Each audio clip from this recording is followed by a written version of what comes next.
The time is just gone 9:36 a.m. and we continue with the broadcast this morning. And shortly, we will be talking with the CEO and the founder of the Cordoba Foundation based in the UK, Dr. Anas Al Tikriti. We're unpacking the up and coming Empowering Muslim Minorities webinar.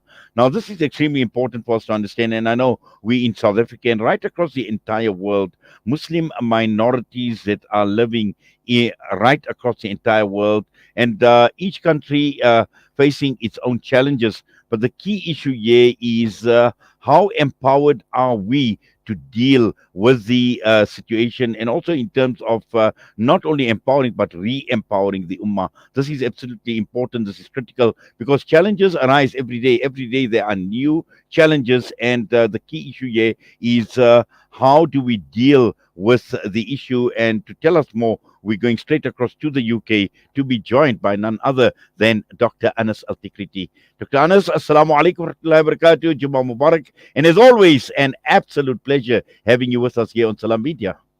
Wa alaikum assalam wa rahmatullahi wa barakatuh, Brother Inayat, and Jummah Mubarak to yourself and to all your viewers and listeners.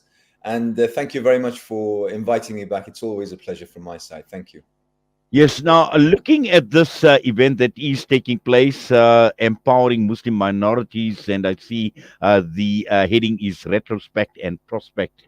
Now, this is absolutely important for us to understand because sometimes, when we look at Muslim minorities, and the point I had made earlier on is we are living in a changing world and in an ever changing environment. We need to be kept abreast, number one, but also at the same time, we need to be empowered to deal with situations that arise. And I'm sure that is going to be a very, very key focus of this webinar that is about to take place. Mm. Indeed, the idea behind this webinar comes from Islamic courses supported by Ibrahim College in London. And the idea stems from the question as to Muslims living in minorities, such as myself, such as Muslims in South Africa. We are hundreds of millions in terms of numbers. And not only in terms of numbers are we great, but also in terms of the capacities, the qualifications, the abilities. And also many of us, out of those hundreds of millions, many of us live in contexts where they have freedom, the ability to actually do things. And this question also arises from the fact that there might be some excuse that, the Muslim Ummah, for instance, we keep talking about the Muslim Ummah, and we keep talking about the fact that the Muslim Ummah probably lacks political leadership and strategic thinking. But the reality is that those of us who live as minorities within non-Muslim societies and contexts have incredible capacities, and those capacities either are not utilized properly, or when they do come to the fore, they're not detected and they're not then built upon. So this seminar comes in order to address this particular issue. What can we do? What is within our realm? What is within our ability to actually perform? And also, I think this is an important thing to say, that whilst we will obviously be talking about what Muslim minorities can do for the Muslim Ummah, and I think that is going to be probably the focus of the webinar, but also what we can do for our own societies, what I can do for my British society, what a Muslim American can do for their American societies, and what you Muslims in South Africa can do for your South African society. And the belief from the word go is that we can do absolutely enormous things. We can come up with initiatives. We can come up with solutions to the crisis that we face as part of these societies. But probably the question will also be followed by, okay, so how? How do we do this, and what do we need to do? So I think it's going to be quite a fascinating webinar to come.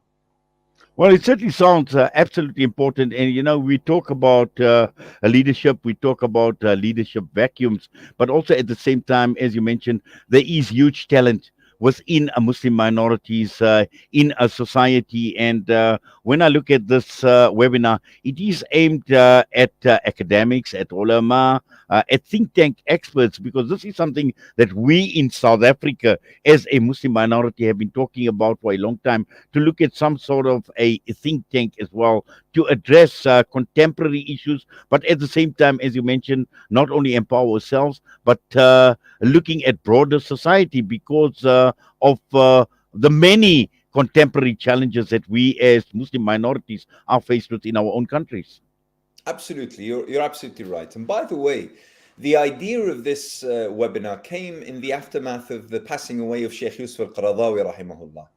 And a few of us came together and said, okay, so how do we make the most of the immense legacy of people like Yusuf al-Qaradawi, many of whom we are departing because of their age? What can we do in order not only to just simply deliver what they contributed, but also to build upon and to create great things? And I think that, the webinar needs to address this. And whilst this might be this time round focused on think tanks and academics, and it might be a little bit academic heavy for some, but in reality, the impact of this particular discussion is that this discussion will happen, will proliferate around the world, and will involve more and more Muslim academics and scholars and scientists from all backgrounds who understand the importance and the relevance of this particular question in our modern times. We must, even stemming from our own faith and religion, we have a lot to do. The concept of islah, of reformation, of development, of betterment. In uridu illa al-islah ma istata'tu wa ma tawfiqi illa billah, such as in Surah Hud. This must be something that we cling on to. This is our anchor. This is the purpose of our existence, and that is to create betterment and development around the world.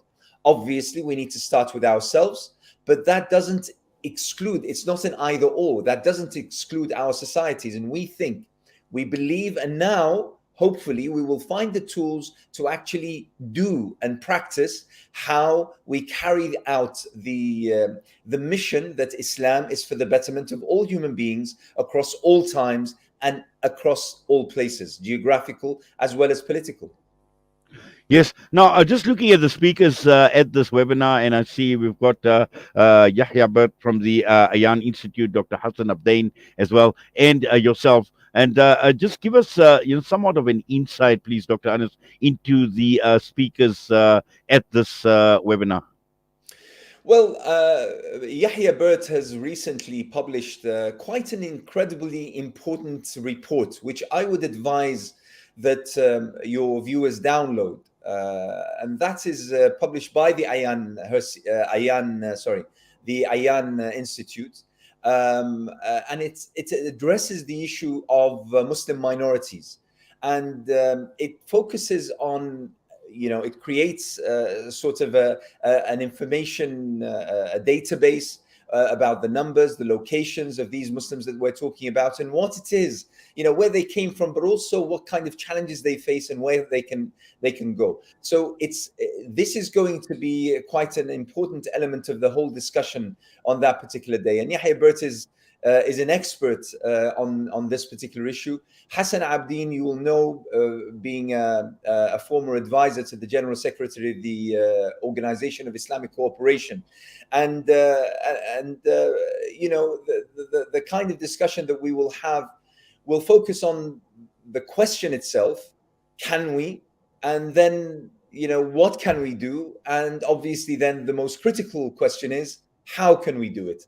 So, inshallah, Saturday, not tomorrow, the Saturday after that, we'll have this webinar. And hopefully after that, the final report that will come in conclusion will be one that organizations across the world, think tanks, universities, scholarly departments, individuals can use in order to build upon. But we need this discussion to happen, and we need this discussion to proliferate.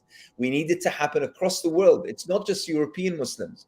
It's not just American Muslims. We need this to involve also Muslims living in India, living in China, living in Russia, living, in African countries, in Latin American countries. We need this to be a collaborative effort, but we need to start somewhere, and hopefully, inshallah, that will be the beginning.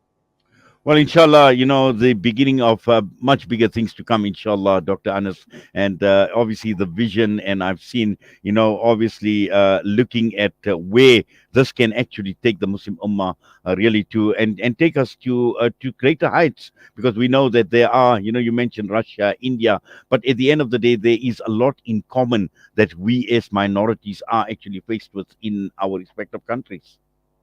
You're absolutely right. There is much to share. I mean, today when we talk about, let's just give one example, and that is the example of Islamophobia.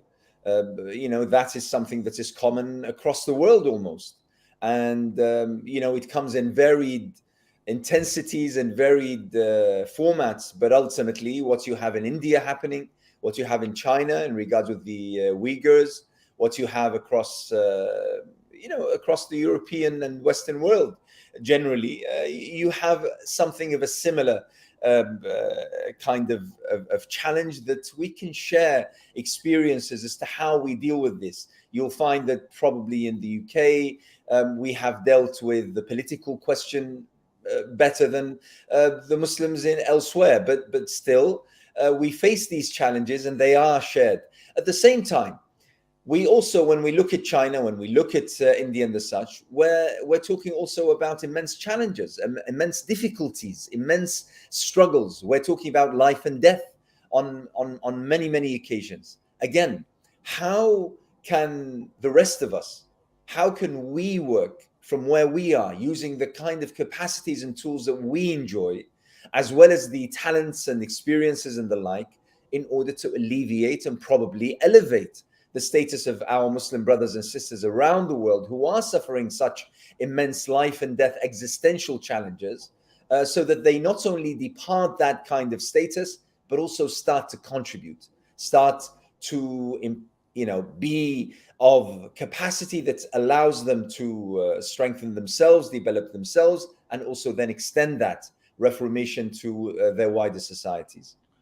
Well, Dr. Anas, Jazakallah khairan so much for that, for your time with us this morning in promoting this webinar. And I just want to reinforce it is taking place on the 3rd of December, 2022, 10 a.m. to 4 p.m. I would assume that would be UK time, Dr. Anas. And also, there is a deadline for bookings. www.islamiccauses.org is the website, and pre-registration is required. So, Dr. Anas, once again, Jazakallah for your time, and always a pleasure talking with you and engaging on a number of matters as we normally do from time to time. All the best. Have yourself a wonderful Jummah, inshallah, as well. Assalamu alaikum wa rahmatullahi wa barakatuh.